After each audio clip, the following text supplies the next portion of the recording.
سلام الله عليها كما كانت إلا ساعة وإذا بولد الحسن قد أقبل وقال السلام عليك يا أمه فقلت عليك السلام يا قرة عيني وسرة فؤادي فقال لي يا أمه إني أشم عندك راجزا طيبة كأنها تدبر الله صلى الله عليه وآله فقلت نعم إن جدك نائم تحت الكساء فأقبل الحسن نحو الكساء فقال السلام عليك يا جداه والسلام عليك يا رسول الله تعظم لي أن أدخل تحت هذا الكساء فقال له نعم قد أذنت لك فدخل الحسن عليه السلام معه تحت الكساء اللهم صل على محمد وآل محمد وأجل فرجهم.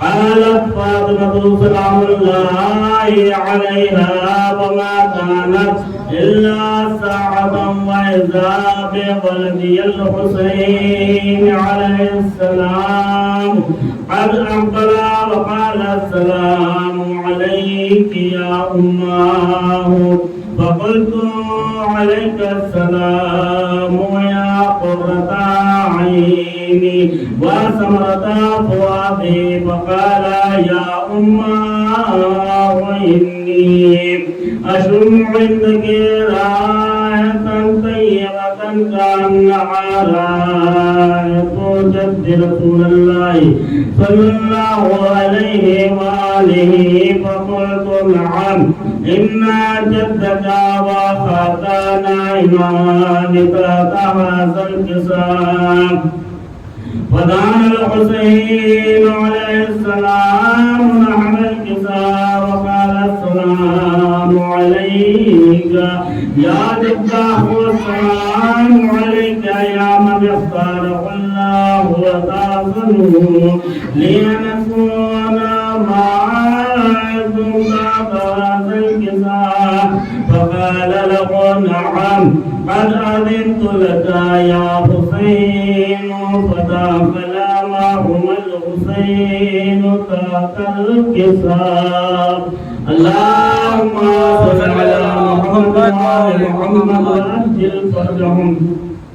قالت فاطمة عليه السلام فما كانت إلا ساعة وإذا بأبي الحسن علي عليه السلام قد أقبل فقال السلام عليك يا بنت رسول الله فقلت عليك السلام يا أمير المؤمنين فقال يا فاطمة إني أشم عندك راية طيبة كأنها راية أخي وابن عمي رسول الله فقلت نعم هو ما بلغيك نعيم تحت هذا الكساء فأقبل علي عليه السلام نحو الكساء فقال السلام عليك يا من اختاره الله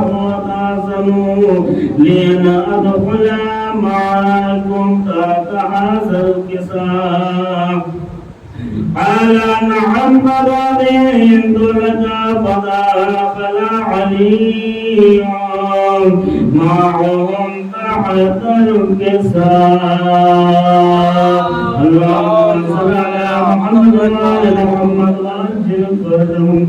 قالت فاطمة سلام الله عليها ثم أقبلت نحو الكساء فقلت السلام عليك يا أبتاه والسلام عليك يا رسول الله يتعاظم لي أن أدخل معكم تحت هذا الكساء قال نعم قد أذنت لك فدخلت معهم تحت الكساء.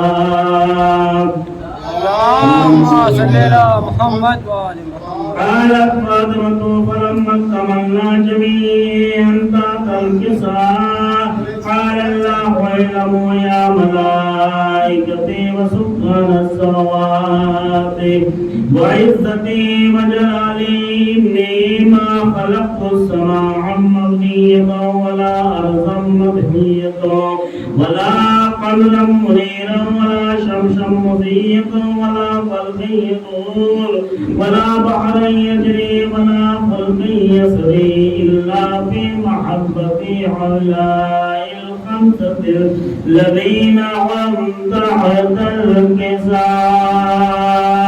اللهم صل على محمد وآل محمد. فقال جبرائيل عليه السلام يا ربي ومن تحت الكساء؟ قال الله تعالى هم على البيت النبوة ومعدن الرسالة وهم فاطمة وأبوها وبعلها وبنوها. اللهم صل على محمد وآل محمد وأجل فرجهم. فقال جبرائيل يا ربي تأذن لي أن أهبط إلى الأرض لأكون معهم سادسا. فقال الله تعالى نعم قد أذنت لك. فهبط الأمين جبرائيل وأقبل نحو الكساء فقال السلام عليك يا رسول الله. السلام عليك يا من اختاره الله. إن الله عز وجل يقرئك السلام ويخصك بالتحية والإكرام ويقول لك وعزتي وجلالي إني ما خلقت سماء مبنية ولا أرضا مبنية ولا قمرا منيرا ولا شمسا مضيئا ولا قلبا يدور ولا بحرا يجري ولا قلبا يسري إلا لأجلكم ومحبتكم. وقد أذن لي أن أدخل معكم تحت الكساء. فهل تأذن لي أنت يا رسول الله أن أدخل معكم؟ فقال قد أذنت لك. فدخل جبرائيل معهم تحت الكساء. اللهم صل على محمد وعلى محمد وأجل فرجهم. فقال لهم إن الله عز وجل قد أوحى إليكم يقول إنما يريد الله ليذهب عنكم الرجس أهل البيت ويطهركم تطهيرا. وقال علي عليه السلام يا رسول الله أخبرني ما لتوصنا هذا تحت الكساء من الفضل عند الله تعالى. فقال نبي والذي بعثني بالحق نبي واصطفاني بالرسالة نجيا ما ذكر خبرنا هذا في محفل من محافل أهل الأرض وفيه جمع من شيعتنا ومحبينا إلا ونزلت عليهم الرحمة وحفت بهم الملائكة واستغفرت لهم إلى أن يتفرقوا.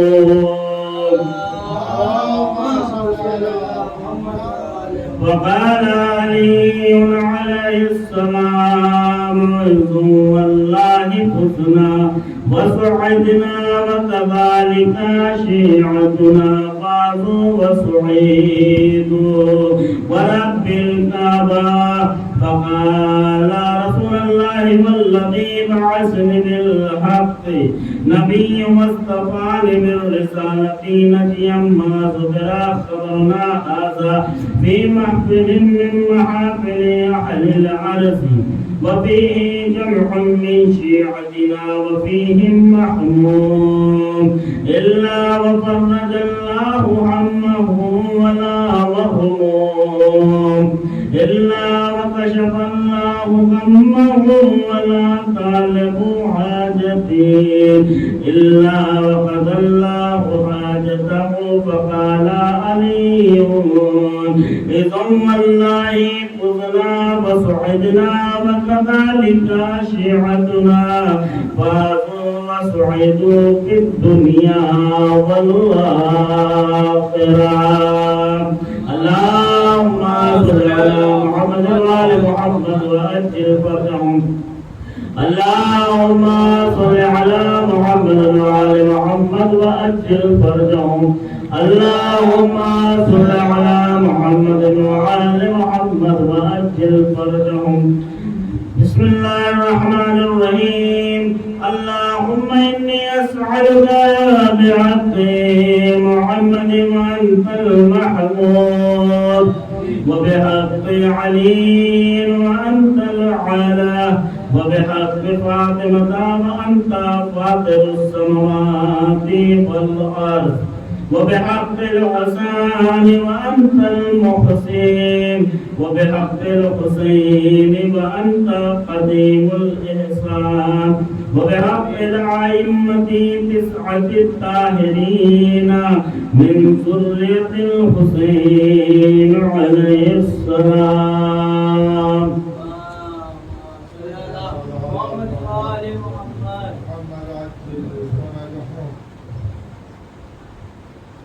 بابا زغلان نعرہ سلوات اللهم صل على محمد وآل محمد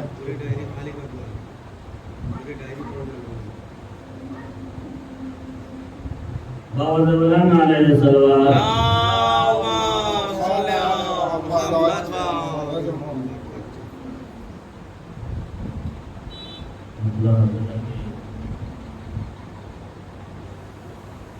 مجلس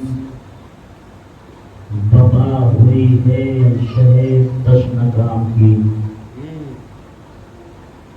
مجلس بپا ہوئی ہے شہید تشنگام کی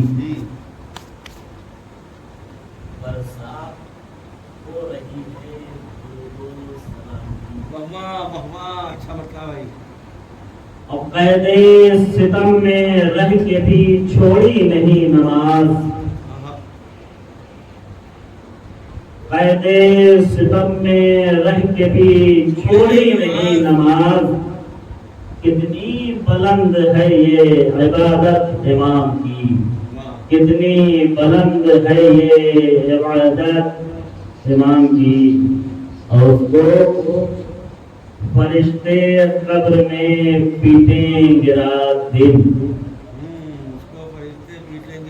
اس کو فرشتے قبر میں پیٹیں گے رات دن بچوں کو جو کھلاتے ہیں روٹی حرام کی اس کو فرشتے قبر میں پیٹیں گے رات دن بچوں کو جو کھلاتے ہیں روٹی حرام کی تو شکر خدا ہے رزق تورک کے بعد میں شکر خدا ہے رزق تورک کے بعد میں چاہت نہیں مجھے ہے کسی کے طعام کی چاہت نہیں مجھے ہے کسی کے طعام کی تو قاتل سرے حسین قاتل میرے حسین کا بخشا نہ جائے گا قاتل میرے حسین کا بخشا نہ جائے گا آ کے مزہ چکھائیں گے مولا شام کی آ کر مزہ چکھائیں گے مولا شام کی تبری فضا کی ایک صدا پہ حبش جب کھڑے ہوئے، مٹی باوز بلند علیہ الصلوات،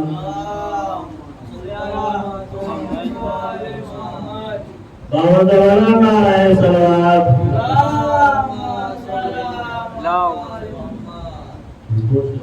رہیں گے فضا کی ایک صدا پہ حبش جب کھڑے ہوئے، مٹی پلید ہو گئی تب فوج شام کی، مٹی پلید ہو گئی تب فوج شام کی، تو مجلس میں منتظر تیرے مولا بھی آئے ہیں، مجلس میں منتظر تیرے مولا بھی آئے ہیں، توقیر بڑھ رہی ہے تمہارے کلام کی، توقیر بڑھ رہی ہے تمہارے کلام کی، باوز بلند علیہ الصلوات،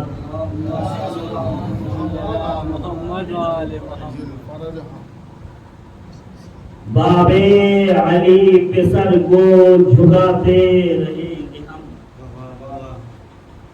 باب علی کے سر کو جھکاتے رہیں گے ہم، فردوس میں مکان بناتے رہیں گے ہم،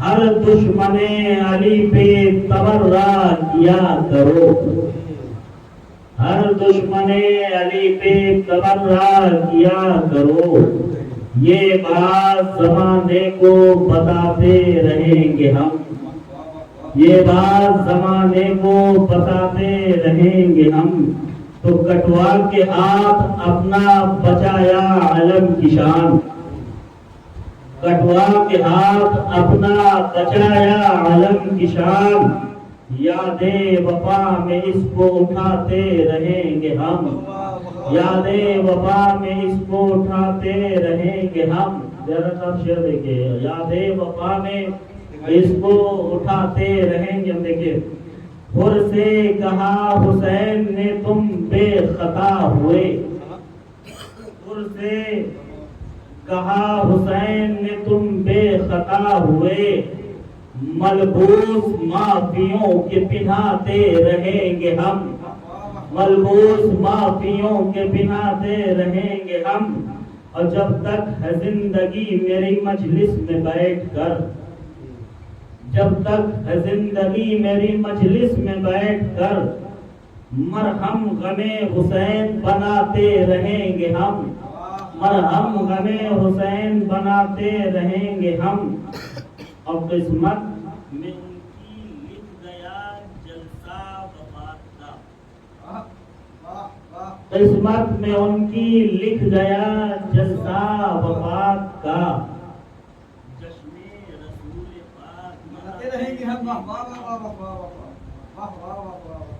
باب علی پہ سر کو جھکاتے رہیں گے ہم، اور جس نے بھی گھر جلایا ہے زہرا کا منتظر، جس نے بھی گھر جلایا ہے زہرا کا منتظر، ان غاصبوں کا پتلا جلاتے رہیں گے ہم،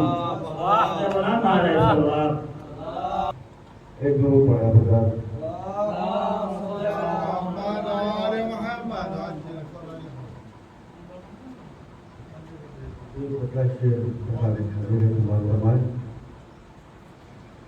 کہ ہم عزاداروں کی پہچان عزاداری ہے،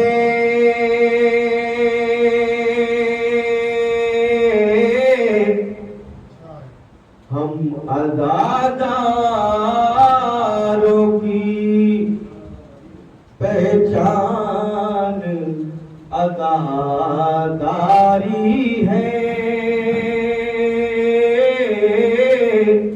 14 صدیوں سے مسلسل یہ عمل جاری ہے، 14 صدیوں سے عمل جاری ہے تو سجدے ہیں خالق سجدے ہیں خالق کونین سے الفت کا ثبوت سجدے ہیں خالق کونین سے الفت کا ثبوت ذکر سرور تو محمد سے وفاداری ہے ذکر سرور تو محمد سے وفاداری ہے گرو پر حضرت بڑی آواز معصومیت کے خلاف ابھی ویڈیو میرے پاس آیا جرمنی سے اور خلاف مجال تمام لوگ کھول ہیں 4 مصرے بتاؤ گے خار سرکار ایک درود پڑھے ہم مل جل کے یہ ان کے لیے جواب ہے سماعت فرمائیں گے کہ جو بھی دولت کے لیے بیچ رہے ہے ایمان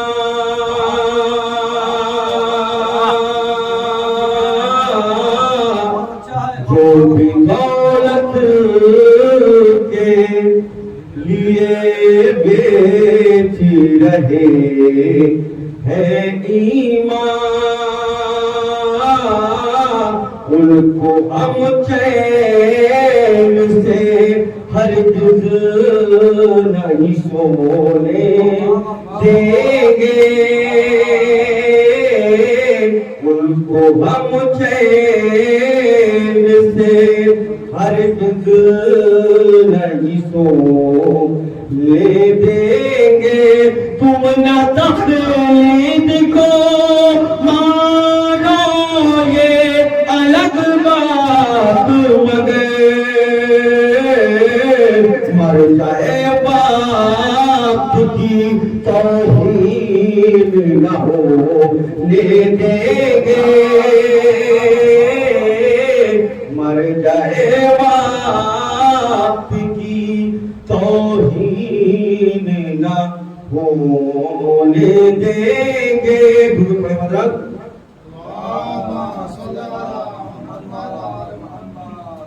بالکل خدمت ہے ایک مسئلہ چلنشار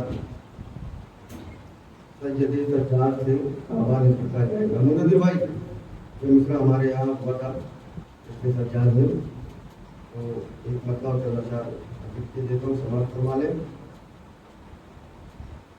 ایک گرو اور شاہ فرمایا سکران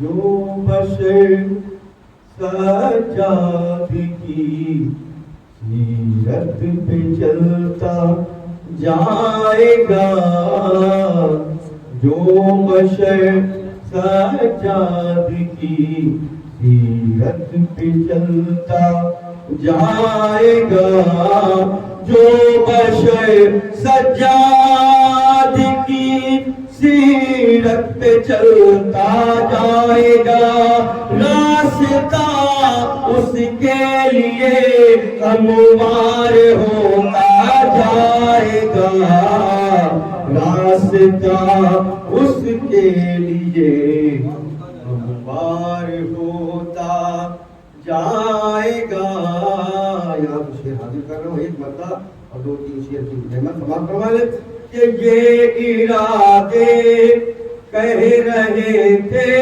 سید سجاد کے یہ ارادے کہہ رہے تھے سید سجاد کے جس کو منزل تک پہنچنا ہے وہ چلتا جائے گا جس کو منزل تک پہنچنا ہے وہ چلتا جائے گا کہ راہ کے کانٹوں پریشان کیوں ہو یہ پیاسا ہے وہ راہ کے کانٹوں پریشان کیوں ہو یہ پیاسا ہے وہ اپنے چھالوں سے تمہیں سہراب کرتا جائے گا اپنے چھالوں سے تمہیں سہراب کرتا جائے گا. محمد بھائی ترمیم بچے حاضر کر رہا سماعت فرما لے کہ سید سجاد کا ہوتا رہے گا تذکرہ سید سجاد کا ہوتا رہے گا تذکرہ سید سجاد سے کعبہ نکھرتا جائے گا سید سجاد سے کعبہ نکھرتا جائے گا. مولا معافی شان میں شیر ہو گیا لگا تمام فرمائیں بتاؤ لگا کہ شامیوں یہ خاصیت ہے نیزہ عباس کی شامیوں یہ خاصیت ہے نیزہ عباس کی شامیوں یہ خاصیت ہے نیزہ عباس کی زد میں جو آئے گا دنیا سے گزرتا جائے گا زد میں جو آئے گا دنیا سے گزرتا جائے گا. یہ عقیدہ ہے زیارت عشق اہل بیت میں یہ عقیدہ ہے زیارت عشق اہل بیت میں یہ زبان کہتی رہے گی غم لکھتا جائے گا یہ زبان کہتی رہے گی غم لکھتا جائے گا.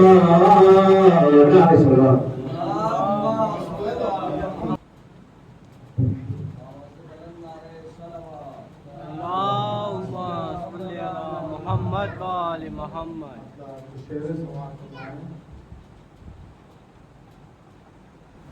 جن کو دنیا میں غم شاہ سے بیزاری ہے جن کو دنیا میں غم شاہ سے بیزاری ہے ایسے لوگوں کی عبادت بھی گنہگاری ہے ایسے لوگوں کی عبادت بھی گنہگاری ہے اور مل نہیں سکتی ہے عزت اسے دنیا میں کبھی مل نہیں سکتی ہے عزت اسے دنیا میں کبھی مجلس شاہ میں کرتا جو ریاکاری ہے مجلس شاہ میں کرتا جو ریاکاری ہے اور عشق احمد سے اور آل سے ان کی الفات عشق احمد سے ہے اور آل سے ان کی الفات اے مسلمانوں یہ کس طرح کی بیماری ہے اے مسلمانوں یہ کس طرح کی بیماری ہے اور القمہ آج بھی عباس سے شرمندہ ہے القمہ آج بھی عباس سے شرمندہ ہے پیاس کے کرب میں ٹھوکر جو اسے ماری ہے